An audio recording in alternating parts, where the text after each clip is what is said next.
Syria কাপড়ে আছে Syria কাপড় আমার মধ্যে আমি বুধবার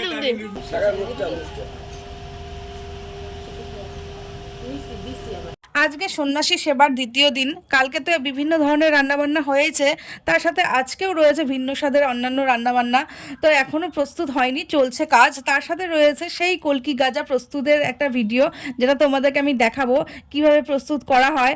আর আমার কথা যদি বলো, আমি অনেক সকাল সকাল আজকে ঘুম থেকে উঠে পড়েছি, কেননা কালকেই বলে দিয়েছিল যে বাড়িতে অনেক লোকজন আছে, সকাল সকাল উঠে যাবে। তো ঘুম থেকে উঠে নিই শাশুড়ি মায়ের ইনস্ট্রাকশন যে আগে স্নানটা করে আসো, কেননা বয়োজ্যেষ্ঠ অনেক মানুষ টানুষ খাবে, তো একটু হলেও রান্নায় হাত বাটাতে হবে।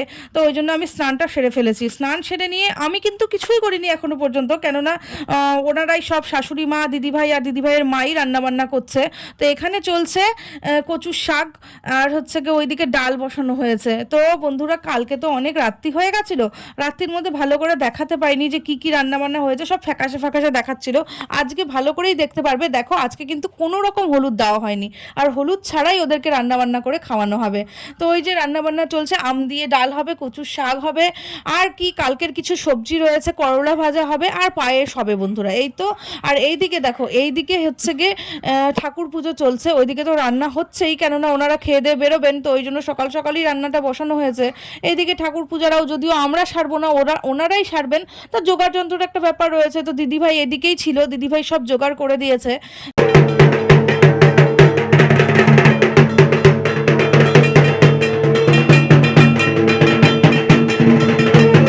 সারা হয়ে গেছে, এবার একটু সবাই মিলে বসেছে। এদিকে রান্নাটাও একটু বাকি আছে। তো দাদাভাই দেখো সবার জন্য প্রস্তুত করে দিচ্ছে কলকি গাজা। যেই গাজা তৈরির ভিডিওটা আমি একটুকু মিস করতে চাই না, তোমাদেরকে দেখাতে চাই যে কিভাবে এটা তৈরি করা হয়। এই কথা সবাই পয়সা দেওয়া পাইতো না, পয়সা দেওয়া এই কথা পাইতো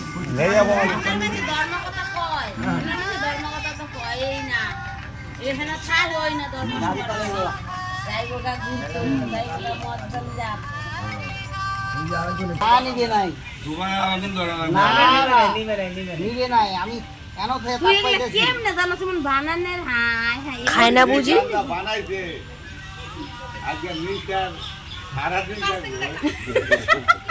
আমার সামনে 30-40 কলকি গাঞ্জা খাই মানছি। হ্যাঁ, আমি দেখি না, তুই খাস না কেউ যদি কই তারা যে আমি কান দিচ্ছি। তারপরে আমি আজের কোন গোলামি কাটি কত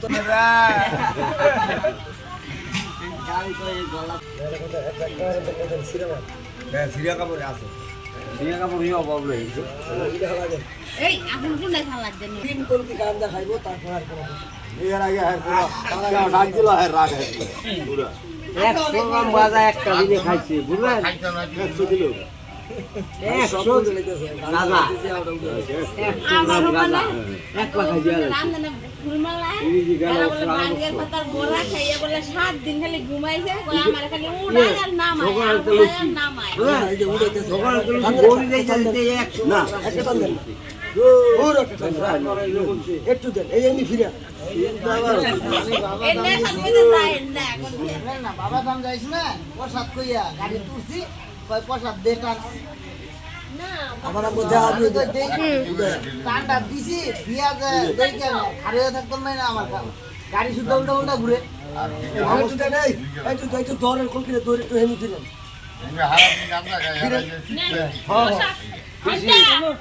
ভালো করিয়া একটু না ধরে একটু শোন উড়াইতেছে ও এই যে তোর কেন না করছিস কো হইয়া আজকে বন্ধ, আজকে হচ্ছে না, আজকে ঈদের বন্ধ, কি ঈদের বন্ধ সব কিছু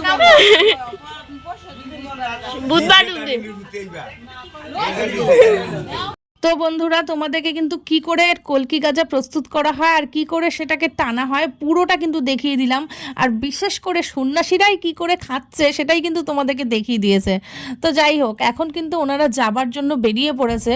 তো ওনাদের কিন্তু খাওয়া দাওয়া হয়ে গেছে, এখন বেলা বাজে 12টা। তো খাওয়া দাওয়ার পর ওনারা একটু তাড়াহুড়োই করছিলেন।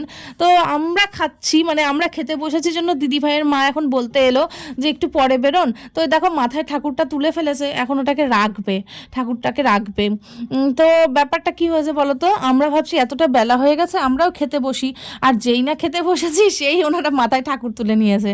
কেননা ওনাদের অন্যান্য বাড়ি থেকেও নেমন্তন্ন রয়েছে, প্রায় কোনো না কোনো বাড়ি থেকে নেমন্তন্ন থাকেই রাত্রি থাকার। তো সন্ন্যাসীরা কারো না কারো বাড়িতে রাত্রি থাকেই, মানে এখানকার এটাই নিয়ম। আমি জানি না কোথাকার কোন নিয়ম আছে।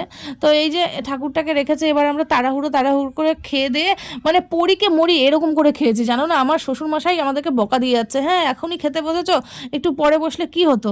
তো ওই যে শ্বশুরমশাইয়ের কথা না শোনার ভয়েই তাড়াহুড়ো করে খাওয়া দাওয়া করে প্রণাম করতে চলে এসেছি। তো এই যে বলছে মা একটু হাতটা বের করো, একটু শাখার মধ্যে একটু সিঁদুর দেই। তা আমি তো মাথায় হাত, যদি বাই চান্স শাখা না পেতো তাহলে তো আমার আজকে রক্ষে ছিল না। আমার শ্বশুর না খুব ক্যাটার করে, তোমাদেরকে কি করে বোঝাবো। তো ওই যে আজকেও কালকের মতন শাড়িটা পরেছি, কেননা শাড়ি পরলে সবাই একটু খুশিই হয়। তা আমি ভাবলাম না, বাড়ির মধ্যে এতগুলো মানুষ রয়েছে বয়োজ্যেষ্ঠ, তো এই দেখো সন্ন্যাসীরা আলটিমেটলি চলে যাচ্ছে।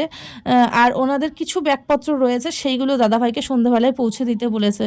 তো মাথায় যিনি ঠাকুরটা নিয়ে যায় তিনি একটু তাড়াহুড়ো করে বেরিয়ে গেলেন।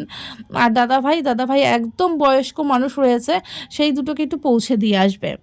আর ওনাদের আরও এক বাড়ি থেকে নেমন্তন্ন রয়েছে, মানে ব্যাগ পোটলাগুলো একবারে সেখানেই দিয়ে আসবে। তো যাই হোক, আমাদের এই ভিডিওটা তোমাদেরকে কেমন লাগলো সেটা কিন্তু কমেন্ট সেকশনে অবশ্যই জানাবে। তো সন্ন্যাসী সেবা এখানেই শেষ, খুব ভালো থাকবে।